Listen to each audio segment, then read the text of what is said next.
How many times have you seen this movie? Evil aliens from outer space land on Earth for the purpose of conquering humanity. Then, the human race must set aside its differences in order to come together and defeat these evil alien invaders. The message of these films is clear. Don't fuck with Earth, and especially don't fuck with America. But what if there was a film where the aliens had not only conquered humanity, but that humans weren't even aware they had been conquered? What if there was a film that suggested that humans were actually complicit in their own enslavement? One such film was They Live. John Carpenter's violent, subversive film isn't just an alien invasion movie. The film is a pointed and highly political film that uses the idea of alien invasion to criticize American greed in the 1980s, particularly the economic policies of President Ronald Reagan. How does the film do all this? Well, just give me a few minutes of your time, and let's go back and take a closer look at They Live.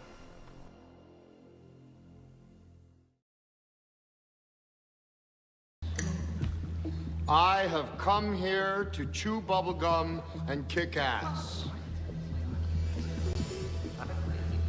And I'm all out of bubblegum. Now, They Live is a film made by cult director John Carpenter.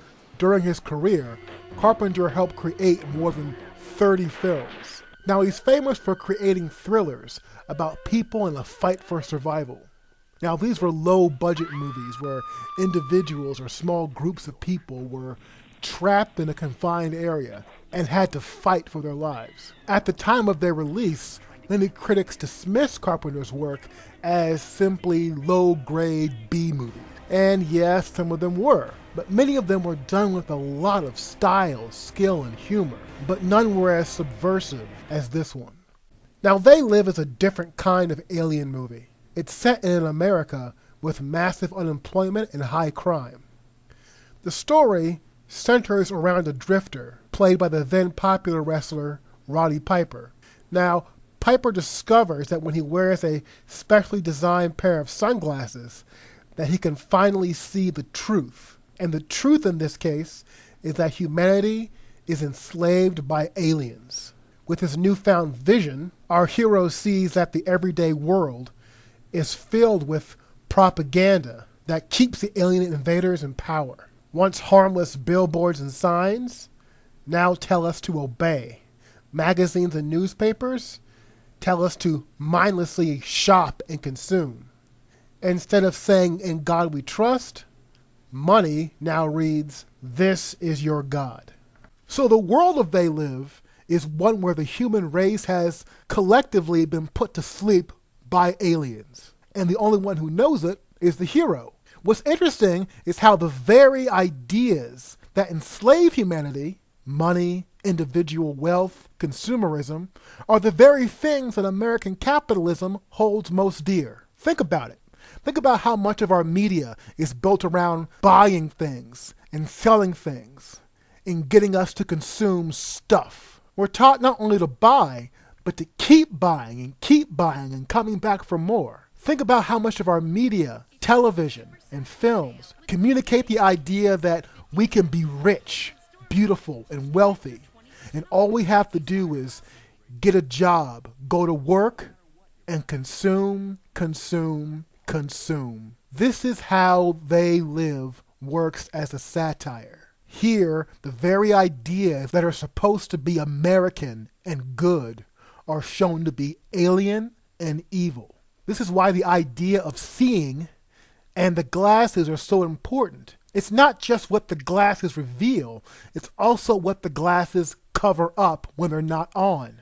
Behind the glamour and spectacle of American wealth, there's poverty, there's unemployment, there's police brutality, there is inequality. Now, John Carpenter said he intended They Live to be his most political film ever. He wanted it to be a commentary on the times. So this begs the question, what was going on at the time They Live was made?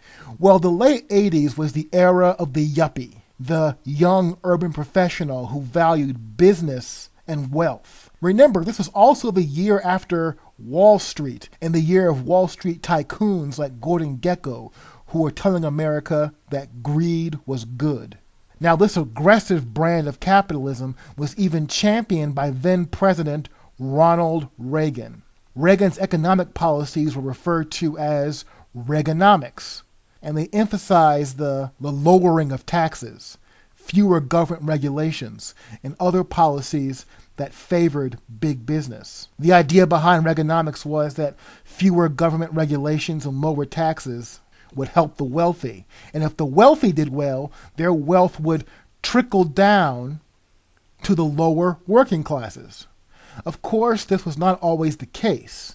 And you can see some of these anti-yuppie, anti-Reaganomics ideas all throughout They Live. Some of the aliens' propaganda is even lifted out of campaign literature from the Reagan campaign. There's an interesting scene where the heroes have infiltrated the aliens' inner sanctum. And here, we can see the world isn't just enslaved by aliens, but some humans themselves are willingly helping the alien invaders in exchange for wealth and a chance to leave Earth for a better planet. So in They Live, the idea of individual wealth, greed being good, and reckless American capitalism is seen as something that's ultimately destructive and harmful to the human race. I enjoy They Live, and I think it's a cool movie just as an alien invasion flick. But I think the movie works even better as a political satire. Thanks for listening. Please post comments below, share this video, and subscribe to my channel. Thank you.